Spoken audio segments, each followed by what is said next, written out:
Coming of Age is coming up next. I'm your host, Josh Newby. Elders face many challenges in their day-to-day lives that the rest of us may simply be unaware of. Some are unable to leave their home because they are wheelchair-bound, while others have suffered at the hands of their own family members and friends. We'll take a hard look at some of these challenges and offer solutions. But first, our friends from Baptist Healthcare are here to discuss health for men over 55. Stay tuned. Coming of Age starts right now. As we age, staying active in life and involved in the community can become a challenge. But with Council on Aging of West Florida's range of home-based services, you remain healthy, independent, and engaged. From Meals on Wheels and respite care to senior dining sites and the retreat, you'll feel empowered to regain your freedom while retaining what makes you, you. We've been in the community for nearly 50 years, advocating for elders and supporting those who care for our parents and grandparents. We were there when your father's health began declining, when your mother needed companionship during the day. And guess what? We'll be there down the road when you need those services too. Now, join with us as we talk together about the aging issues that matter to you. It's no surprise that as we age, our bodies change. Many of those changes impact our health. If you're a man over the age of 55, you've likely noticed those changes in yourself and wondered whether you should be concerned about their effect on your overall well-being. Today, Suzanne Meany, a nurse practitioner with Baptist Medical Group Primary Care in Gulf Breeze, is with us to discuss some of those age-related changes and how men can maintain their good health as they get older. Suzanne, thank you for coming on today. Thank you. To get started, tell us a little about yourself and your practice. I am a family nurse practitioner, graduate of University Alabama Birmingham. I'm also a certified diabetes educator, and I'm currently working on an endeavor to become a obesity management certification, which I'm still in the process with many of my colleagues from around the country, nurse practitioners and physician assistants. Gotcha. So tell us, how are men different from women when it comes to their health and it comes to aging? Historically, men felt that if they're maintaining their societal roles, job, finances, family, they were healthy. But what we're finding, that's not true at all. Men actually, they do not seek medical care as quickly as women. And when they do, there's often a disease process that has already progressed. Sometimes they're more stoic. They have difficulty articulating what they need, what their needs are, how they're feeling. Sure. So what are some common serious health issues that occur for men over 55? I approach men's health as a way of the leading causes of death in men. Number one, absolutely cardiovascular disease. 1 in 4 men will die of a cardiovascular event. And a staggering statistic also, half of those men will not have symptoms. Our African American men are at much higher risk of cardiovascular disease. Second, cancer, specifically lung, prostate, and colorectal. And here again, African American men have a higher risk of prostate cancer. 1 in 35 men will die of prostate cancer. 3, unintentional injuries. And that, I think that's very interesting because I see men in our practice that are the weekend warriors. Maybe they just exercise once a week. Unintentional injuries, motor vehicle accidents, texting and driving, alcohol, drowning, those types of things. I want to go back to a statistic you just said, which is that a quarter of men will die of some cardiovascular complication, and half of those won't even have any symptoms. So a full eighth of men will die from a cardiovascular complication with no symptoms. Yes. That's scary. It's very scary. And what we're doing now in medicine, it's a very exciting time in healthcare. We're doing more of a patient-centered healthcare where we're actually sitting down with our men and we're doing a risk assessment, a 10-year risk assessment. So I can literally sit down with my men and say, let's talk about your risk. And I have an app on my phone, and we can show them what their risk is. Well, and I wanted to ask you, how can men avoid or at least mitigate the risk of some of these serious health problems? Definitely see their physician. Talk, open that communication, diet, exercise, talk about your day, what you do, how you eat, what your risk factors are. You talked about what we eat, and we hear it all the time that eating healthy is important. Just reiterate, why is eating healthy so important, especially as we age, as we get older? Definitely. Exercise is huge, and I tell my patients, we want you to exercise. Obviously, the guideline, the American Heart Association wants you to exercise 150 minutes a week, but it's really what you eat. Sure. It's non-processed, lower carb, less meat, fish, vegetables, a Mediterranean type diet. It's what we encourage, with a lower carb, plant-based. Right. And I was going to ask you, there's so many sort of trendy diets right now, like keto and no carb and low carb. And I think people tend to overcomplicate the diet process sometimes. So what's just the best general way for men who want to lose a few pounds? That's an excellent question.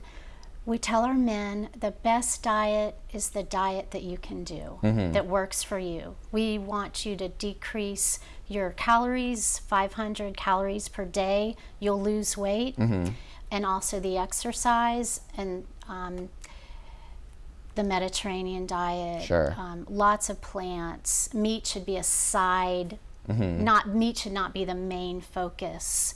But also remember, some of our thin men have very high cholesterol and high blood pressure. So here again, a risk assessment with each patient we see. And remaining engaged with your physician as well, and being honest is a crucial step to that process. And also of interest, our men, suicide is an issue. The average age of suicide is age 22 to 24. Wow. Men succeed suicide more, whereas women attempt it more. There's Alzheimer's. Diabetes is the 6th leading cause of death in men. Here again, obesity, hypertension, high cholesterol. Stroke is a leading cause of death in men. Chronic liver disease, respiratory issues. Definitely. So basically eat right, exercise, and see your doctor, and be aware of your health. Be self-aware of your condition. Exactly. Absolutely. Well, thank you so much for coming on. I appreciate the time. Thank you very much. Next, we'll take a sobering look at the heartbreaking topic of elder abuse and what can be done about it.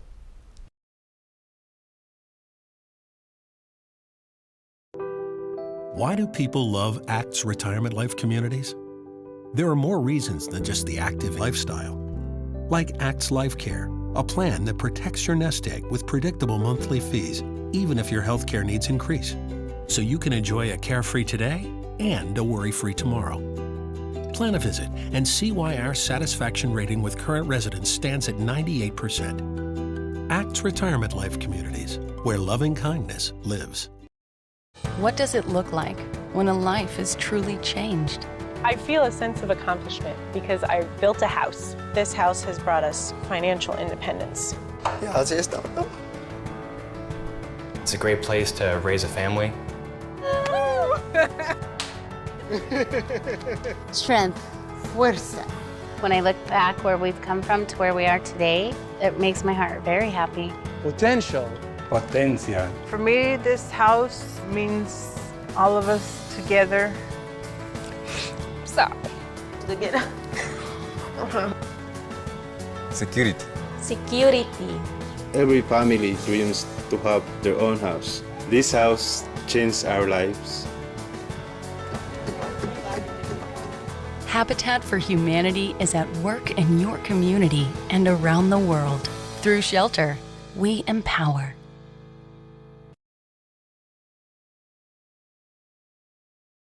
Elder abuse is disturbingly prevalent, especially in Florida. Family members and friends often take heartbreaking advantage of elders, and sometimes senior adults will even abuse themselves through what is called self-neglect. Thankfully, the state of Florida is cracking down hard on this sad phenomenon. Here to tell us more is Christy Hankins, Assistant Attorney General. Christy, thank you so much for coming on today. Thank you for having me.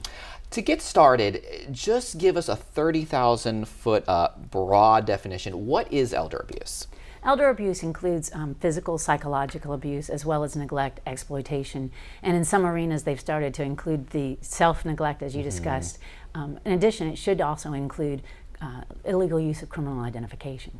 Okay. Now, who are the common perpetrators of elder abuse? In our experience, the common perpetrators aren't narrowed down to any particular group. Okay. We see a lot of family members. That includes uncles, aunts, cousins, children, adult children, I should say, Sure.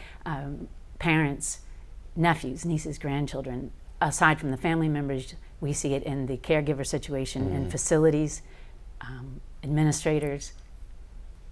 It's just not narrowed to one area. As long as there's money involved, there's a lot of people who want to get to it. And that's what's sad, and I imagine difficult to nail down on your end, is there's not really anyone you can rule out.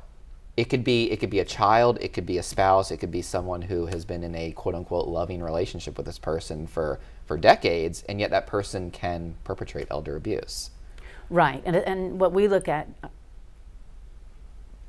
what we see a lot of is actually in some of the legal relationships between that child and the victim. For instance, the powers of attorney. Sure. It's a great access to an elderly person's funds. Absolutely. Now, we mentioned self-neglect, and I know that's sort of a newly looked at area of elder abuse, but what is self-neglect? Because I think a lot of people don't realize that just, not taking care of yourself it's a form of self-abuse, really. That's right. And with us, it's not something we look at as often, because in our office at Medicaid Fraud Control, we're looking actually into facilities. And DCF is actually the branch that handles the approach to self-neglect. And it's a tricky line to walk, because people have a right to make a decision of how they want to live their life. Right. And so you have to learn the indicators and watch for that self-abuse, watch for that self-neglect. I talk to a lot of clients who are fully aware or at least suspicious that their caregivers or their family members are abusing them or maybe at least financially exploiting them in some way. But they don't want to rat them out. They don't want to report on them because they're worried, this person is my only lifeline. This is the only person in the world taking care of me. And if I report them, they're going to be removed and I'm not going to have anyone to rely on. So they would almost rather be financially exploited than and have that caregiver access than have that caregiver removed from the situation. I mean, what do you do in that situation? What advice do you have for that person? There are a lot of fears that go behind reporting. It's not uncommon. It's not a new phenomena to us that it's occurring in the elderly. We've watched it happen. We've watched it for years. What happened with children. And you have to consider what's in those fears. And we have to work with them to help them understand that they're not alone, that we're not going to rip them out of their environment. DCF's primary objective is to protect them. Right. As law enforcement, our primary objective is to make sure the criminal is prosecuted. But victims in the state of Florida have rights, and they have to know that they have those rights. And we need to inform that. And it's a lot about just educating and communicating within the community to help people understand. We're not going to just rip this person out of your life. We're going to make sure you're protected. And then we're going to take a victim-centered approach, and we're going to ask you, what is it that you want done in this case? How do you want this handled? And there's so many services available, and understanding what their fears are is going to be our first step of helping them to be able to report to us. Definitely. I'm glad you mentioned the education piece, because I know a big focus of Attorney General Ashley Moody's tenure is going to be on educating about elder abuse and prosecuting elder abuse. So tell us about some of her motivations and her actions. Right. Attorney General Moody, when she came into office, she understood that there were multiple resources that were available to address elderly abuse and the needs of the elderly. But what really needed to be done was to coordinate all of these groups to make a outreach program. And so she developed the Senior Protection Team. The Senior Protection Team within our office includes the Office of Statewide Prosecution, the Consumer Protection, Medicaid fraud control, as well as the senior sleuth, the senior versus crime. I don't know if you're familiar with that. So they have come together. They've developed ways to outreach into the community. Since they've come together, you know, she hasn't been in office very long, they found over 44 cases that are currently being looked at for criminal prosecution that would have gone unnoticed. Oh, wow. And that's from outreach, talking to law enforcement, and really hoping to train all the areas to come together and to collaborate. Definitely. So what should someone do if they suspect that they might be the victim of elder abuse, or if they suspect, like, you know, a friend or neighbor might be the victim of elder abuse?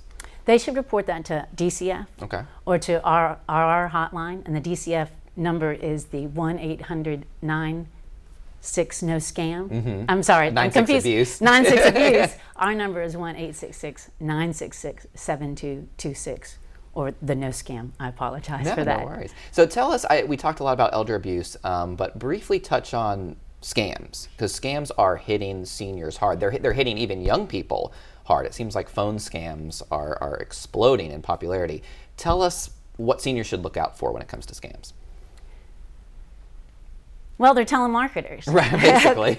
Don't give out your information. Right. That's the most important thing you can tell somebody. And if you don't recognize the number, don't answer the phone. If you don't answer the phone, then you're not going to be easily targeted. That's going to be your first step. But if you do happen to answer the phone, or you find yourself caught up in it, don't be embarrassed. Be willing to talk about it. Be willing to reach out and to let us know that it's going on, because we can't prevent something if we don't know it's out there. Definitely. We have just a few seconds left, but I wanted to give you a chance to talk about World Elder Abuse Awareness Day, which I know is coming up. It's Lifting Up Voices is the theme. What's the purpose of the day? What are you guys hoping to accomplish? Well, on the National Awareness Day is actually on June 15th. In Escambia and Santa Rosa County, we're going to celebrate it on June 14th. We're doing it at the Studer Community Institute at 220 West Garden Street. It's sponsored by Northwest Florida Area Agency on Aging, and they're going to bring in multiple different agencies, law enforcement. There'll be speakers, and it's open to the public. We hope to encourage the elderly and caregivers to come in. There'll be speeches on how to report elder abuse. They'll get the phone numbers right. There'll also be identity theft discussions, and people available to help the individuals know what's available to them. Great information. Thank you so much for coming on and sharing with us. Thank you. Don't go anywhere. Council on Aging has partnered with the county to provide wheelchair ramps to those who need them most. Details next. Since 1989, TLC Caregivers has been providing the special help people need to stay independent in their own homes. TLC is an employer of choice in the home care market. Our employees are screened with level 2 background screens, drug-free, and have caregiving experience. If you have time, enjoy people, and are interested in joining us, go to tlccaregivers.com to learn more about becoming a TLC caregiver, or visit us in Cordova Square.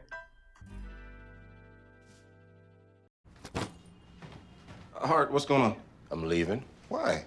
What did I do? Not enough. You constantly ignore me. You barely eat anything healthy. You're half as active as you used to be. The pressure is just too much. I quit. Okay, I get it. I'll do better. Just, please, don't leave. Okay, but remember, if I go, you go.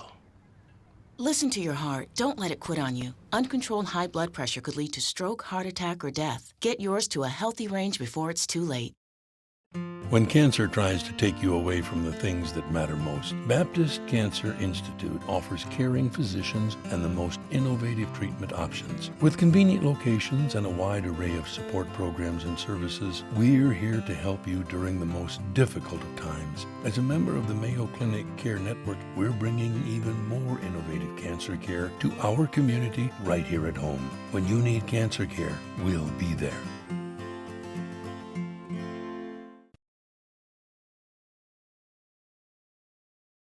Chances are, after you got ready this morning, you walked out your front door without thinking twice. But imagine literally being a prisoner in your own home, not able to leave the front steps for a simple yet insurmountable reason. You're wheelchair bound and you need a ramp. Well, now Escambia County is doing something about that. Let's learn more with Meredith Reeves, who heads up the program for the county. Meredith, thank you for coming on today. Thank you for having me. Tell us about the wheelchair ramp program. Absolutely. Escambia County has started a pilot partnership program with several not-for-profits. It's just as it states, needs to get wheelchair ramps built for homebound individuals. So we've had a lot of calls over the years, so this is really a way that the county's responded by funding materials and supplies when these agencies do the volunteer build. And this is just something that we weren't able to service through our regular repair programs. I know wheelchair ramps, you know, if we're not disabled, if we're not wheelchair bound, it's not something we really think about, you know, as being a pressing need. But of course it is. So tell us why this initiative is so important. Absolutely. We have a lot of individuals that, as you stated, they are prisoners in their own home. So it's important to have something like this available just for mobility so they can get out, visit their family, get to the doctor. There are just a lot of insurmountable obstacles when you can't get out of your house. Everything you've got to plan to have a family member come over, physically remove you from the home. And so this just helps people remain in their homes while they're still able, and so we see that as a great option for this. And it nurtures independence and dignity for the individual as well. Absolutely. Tell us what nonprofits you're partnering with. So of course we're one of our partners is Council on Aging. Thank you for that. Yes. So we're very pleased that they've decided to participate. We're also working with the Pensacola Civitan, Pensacola Habitat for Humanity, and Ray of Hope. Okay. Now, for anyone sitting at home who may be in need of a wheelchair ramp, the number one question on their mind is probably, how do I get one? So how do they get one? So they can either contact one of those 4 agencies. They can also contact our office at 595-0022, extension 4, and we can give them more information. This particular program is just in Escambia County only, so we that is one of the qualifications. Because of the funding source that we have, it is grant funded, so we are income restriction as to who we can assist. So we will have to look at that. And then we do look at some other items as well to make sure that the county, that the property is current on its property taxes, doesn't have any liens, those types of things before we would be able to proceed. Okay. So. You mentioned income. Are there any other personal qualifications that the client has to meet? I mean, obviously they should be wheelchair bound, right? Right. It's need-based, but primarily we are looking at just the income eligibility of the entire household. So not just the person that is affected by needing the wheelchair ramp, whatever disability they have, but to make sure that everybody in the household meets the income qualifications for the program. You said that there's been a lot of interest, a lot of calls. Yes. Are there a limited number of ramps available? Should people, get their request in early? This is a pilot program, so we've not done this before, and so to start this out, the county has put in $50,000. We've not completed a ramp yet. How many we can do is going to base on the actual expenses, and as I mentioned, the county is just paying for the materials and supplies with these agencies doing the volunteer labor. Our goal is to do at least 50 ramps with all these agencies. However, we may be able to do more than that, just depending on the actual cost. And if it's successful, we'll see about maybe putting some more funds into it as well. So. And you mentioned volunteers. I know it's not your responsibility or the county's responsibility to get volunteers. But talk about why it's so important for people to volunteer for those various nonprofits, because that's, without the labor, it doesn't get done. Correct. There is a huge need. We're getting calls, at least one call a day in our office inquiring about this program. And in order for the agencies to do these, they're relying 100% on volunteers.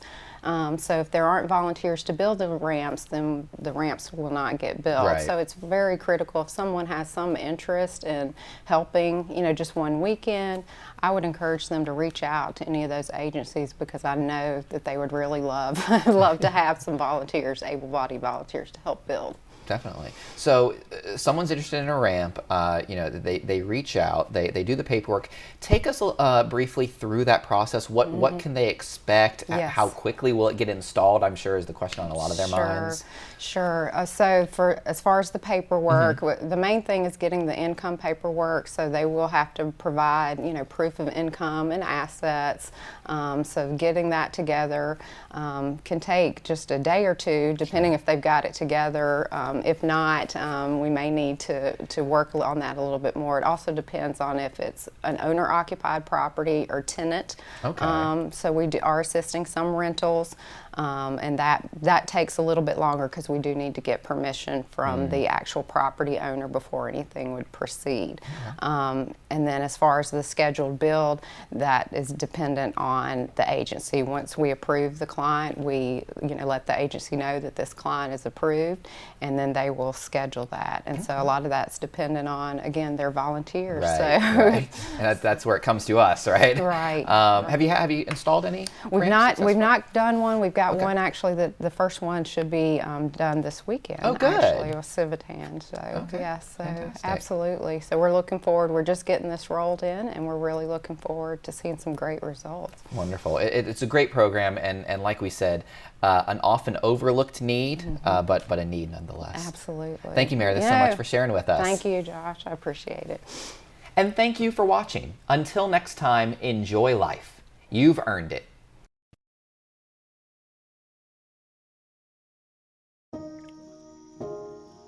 This is the story of a boy who didn't talk for a long time. The boy liked things to always be the same. Any changes would scare and upset him. The unknown was an unfriendly place. The boy was very sensitive to lights and sounds. So he built secret hiding places where they couldn't get in. The boy didn't like looking people in the eye. He wasn't trying to be mean, it just made him feel uncomfortable. Sometimes he would flap his arms again and again. One day I found out I have something called autism. My family got me help. Slowly, I found my voice and learned all the ways I could live with it better. Early intervention can make a lifetime of difference. Learn the signs at autismspeaks.org.